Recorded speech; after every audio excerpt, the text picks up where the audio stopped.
The call came at 3:07 a.m. My father's voice hissed through the phone. "Your apartment building is on fire. Hope you've got insurance." I laughed. Quiet, cold. He froze on the line. "Why are you laughing at a tragedy?" he asked, almost offended. "Because, Dad," I whispered, "that building wasn't just my home. Fathers are supposed to protect. Mine learned how to destroy. He wasn't always like that, or maybe he was, and I was too blind to see it. When I was little, he taught me how to ride a bike. He clapped when I balanced, swore I'd be stronger than him someday. I believed him. I thought he was my anchor.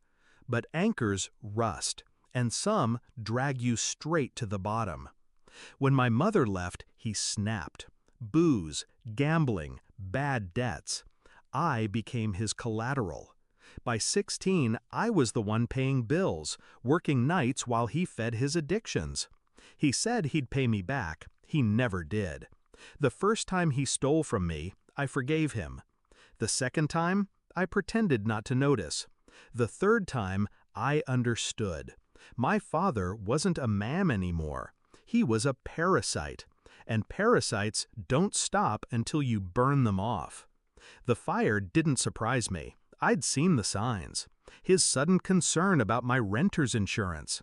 The way he asked about my lease documents. The night I caught him pacing in the parking lot, pretending he was just in the neighborhood. And then, an overheard phone call. His voice low, urgent. "Yeah, the place is insured. Just make it look like an accident." That's when I knew. He was willing to torch my life, literally, for a payout.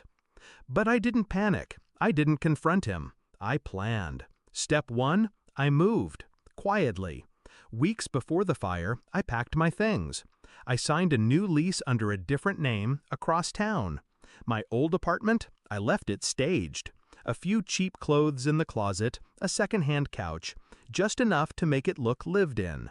Step 2, I called the insurance company. Told them about the suspicious questions my father had been asking. They opened a file. Fraud division. They were very interested. Step 3, I met with a lawyer. Drew up paperwork transferring ownership of certain assets, ones my father thought I still held, into protected accounts, just in case he got greedy in other ways. Step 4, I waited. The night of the fire, I was already awake, sitting by the window of my new place, watching smoke rise miles away. When he called, he expected shock, panic, maybe tears. What he heard instead was laughter. "Why are you laughing at a tragedy?" he asked.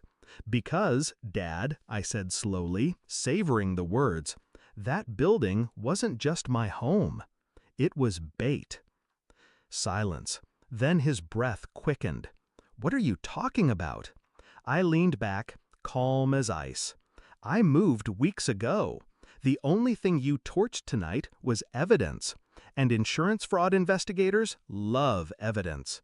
He cursed, shouted, called me a liar, but the tremor in his voice betrayed him. He already knew I was 2 steps ahead. I let him rant, then I cut him off with a whisper. "They recorded your call, Dad, the one where you hired someone to light the match. By morning, you'll be a suspect, not a beneficiary." The next day, it began. Investigators, detectives, insurance reps with clipboards. My father's name on every report. He tried to play dumb, but the trail was too neat. His phone records, his deaths, witnesses who'd seen him lurking around the building, the burner account he'd used to pay the arsonist. Piece by piece, it collapsed, and I didn't have to lift a finger. The fire consumed him without touching me. Weeks later, I saw him again. Courtroom, orange jumpsuit, hands cuffed. He looked at me across the aisle, searching for pity, maybe forgiveness. All I gave him was the same silence he gave me when I was 16 and begging him not to pawn my future. The judge read the sentence. Arson, insurance fraud, conspiracy. Years behind bars. My father flinched with every word. I sat still, steady, breathing in his downfall. When they led him away, his eyes met mine one last time. I smiled.